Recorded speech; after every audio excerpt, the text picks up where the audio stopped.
driving the all-new generation of the Suzuki Jimny. Join us. Let's go.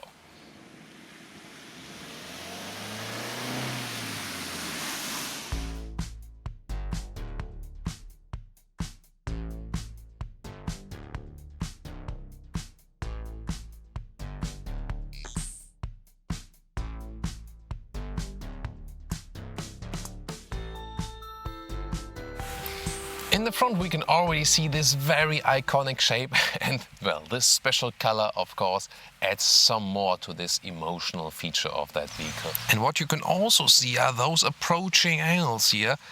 36 degrees approaching angle in the front and even 48 descending angle in the rear, so still real off-road capable. The length is at 3.65 meters, 12 foot or 144 inches. 15-inch rims, very interesting also together with those winter tires. They look more balloonish. Then again, this very well off-road accentuated wheel arches together with the contrasting mirror caps and also the black contrast roof with a small rail here. You can see everything is so upright and straight. The rear with a classic replacement tire right there, and that's also the reason why the hatch is opening like this and not in a folding up way. All those classic off-road vehicles who have the replacement tire there would be too heavy to flip them up, so they open in that way. Lights here stand out a little bit at the lower end, so again with the contrasting black color at the lower part works very well, especially if you pick this car here in very bright colors. So easy as for the engine department today, because it's just one engine, the 1.5 liter naturally aspirated petrol engine with 100 horsepower, 13 seconds acceleration to 100 kilometers an hour or 62 miles an hour, either with a 5-speed manual or, wait for it, a 4-speed automatic gearbox.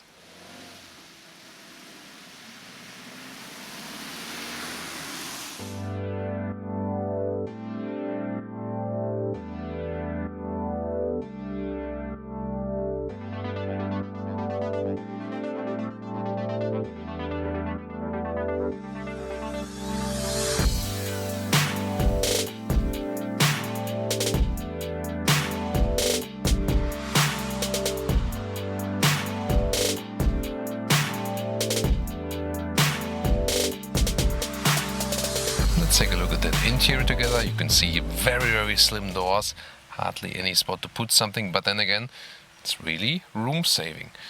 Also rather simple layout for the rest of the interior, but again with some angular touches next to this round steering wheel, like here with the instruments with this angular setup. Then those fabric seats, you see they offer enough room already and also quite rugged from the structure, but they feel good, so overall well done. This is the very long gear stick for the manual gearbox, and then there's the secondary gear stick. There you switch from rear-wheel drive to the permanent all-wheel drive, and even can press down to go for the off-road gear reduction, the low gear.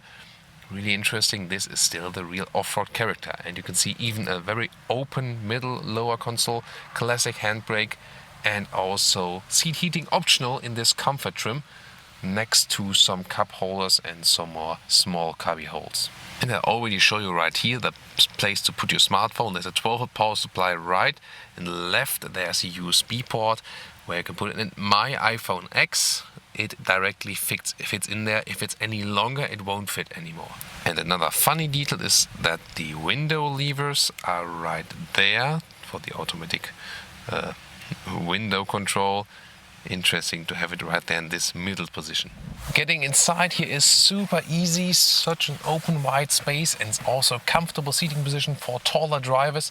I'm 1.86 m or 6'1", still have enough headroom, no problem. The seats are comfortable, all manually. I get it all the way back, or maybe just one click in the front. Also the back part of the seat is adjustable just like this. The steering wheel unfortunately only in height, and the whole column basically falls down, so not adjustable in reach. As a tall driver, you just put it in the very highest position. Interior overview, nicely done with the screw right there and the panic handle for the co-driver in off-road situations. The infotainment system stands quite out, soon more details to that. You can get also with an internal GPS if you pay the extra price for the so-called comfort trim. Other than that, you can also go with a base version. The steering wheel is quite compact and tiny, but fits the car very well. Again, those screw details here at the instruments, I like this angular style right there. And kept simple here also then with the vent strength control and also with the climate control here for warmer and colder. So also very well seen, easy to control while driving. Infotainment screen details, you can see it right here. This is the main menu. You can connect your phone via Bluetooth, but when you have the CarPlay connected, then no matter if you press the upper part or the lower part here, you get to the smartphone connection, but that's totally okay as a good solution. Also a car internal GPS, you can also use it like this with pinch and zoom, so it could be a little bit more responsive, but overall the simplicity of the system is quite good. You can also change the volume right here, so they kept it simple and so it's easy to learn. Volume can be also controlled at the steering wheel, by the way. Getting in the rear is better here from the co-driver side, because when you then turn this lever here, it can somehow vary the angle of the seat, but if you put it all the way to the front, then you can directly also slide it forward for the entry into the rear. Well, and then it looks like this, so when I would keep the driver's seat as I would be driving, there's actually not a real chance to get behind here. This is, not really working, so it need to be a smaller driver, or if the co-driver, and there's a small foot pedal right here. It's very interesting. So if I do it like this, maybe like this, so, and then if the co-driver wouldn't be too tall, that would still be working, so I could still sit here. So with 3 adults, this does work. That's how the trunk looks like when the seats are flipped up. Basically nothing. Then you use this straps here. Then you can put 2 levels like this, put them all straight, just for, little things. Then you can also secure luggage that doesn't fly all over the place. That would be when you, for example, have something very slim to carry. And then you can put them all the way like this. They have this rugged ground floor cover here. And I really wonder, is that possible when the seats are upright, not in this lean back position? Can you close the trunk like this? Because that would be a good way to secure your luggage, not unlike I will do in the driving part. Yes, it's possible.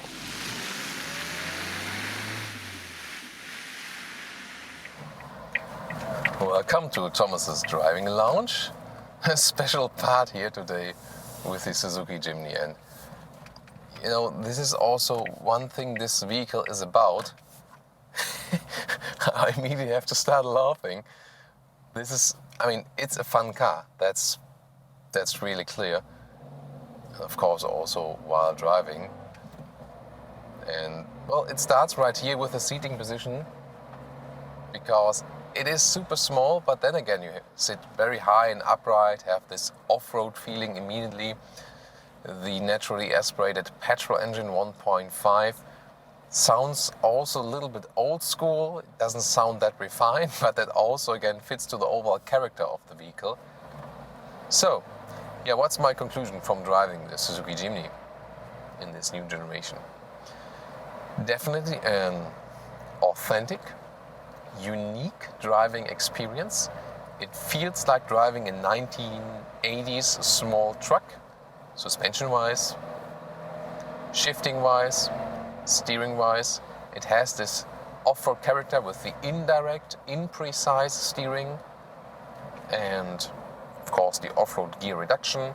You drive it rear-wheel drive all the time on the street. You would go to the all-wheel drive when you are in off-road situations, because otherwise if you would use the off-road drive, the four-wheel drive, while being on the road, it would basically create tension on the whole system. This is not a new all-wheel drive where you have like this on-demand system with a clutch. This is still the real deal permanent all-wheel drive, which you can put in. Then you should only use it for off-road situations where you also, don't steer that much and so on. This is all somehow negative for the approaches of thinking, oh, this car looks very cool, this is a very interesting luggage again flying all over the place while braking.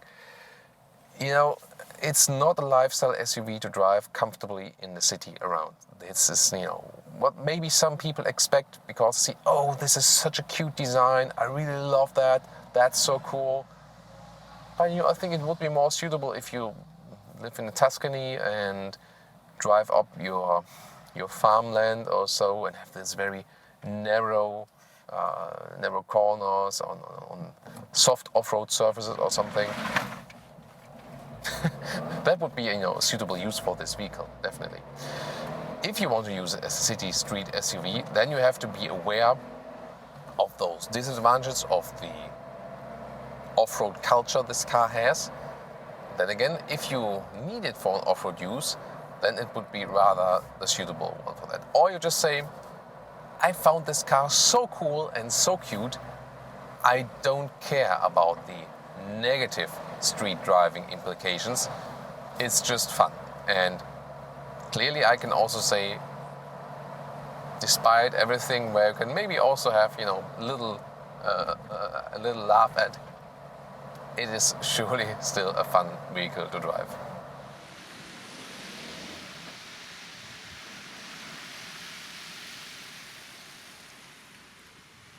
And now to our conclusion for today with the Suzuki Jimny. Clearly, on the exterior, it's such a likable vehicle, especially here in this very prominent color. It is so unique on the market and especially at that price. I really love the concept that you have such a small, such a tiny vehicle, still have decent room on the interior, have this very iconic styling, the whole vehicle concept, where cars get bigger and bigger and bigger. This one here remains small but still offers so much. But as for driving this one, especially on the street, using it as a lifestyle SUV, I think that's not really suitable, so I was not that, keen on driving that vehicle on the street for a longer period of time. That's the disadvantage of this vehicle, that's not living up to modern standards as for this respect. Clearly, you can see this off-road focus of that vehicle, and if you still use it for off-road drive, then it's still very suitable. Other than that, you have to like it so much that you can forget about these disadvantages while road driving. So what do you think? Tell me your comments right there. Thank you so much for tuning in. And by the way, just as a final consumption info, yes, on motorway, this one here has a higher consumption, about 8 liters, 1 kilometers, 29 mpg, 34 mpg UK. However, if you just use it in the street, then calm driving, slow driving, still as a street lifestyle SUV or something, then you can also score some lower liter figures, something about 6 to 7 liters on 1 kilometers, which would be then more than 30 mpg US or more than 40 mpg UK. That's so far it from me, from Thomas, with our Autogefuel episode. Please tune in next time.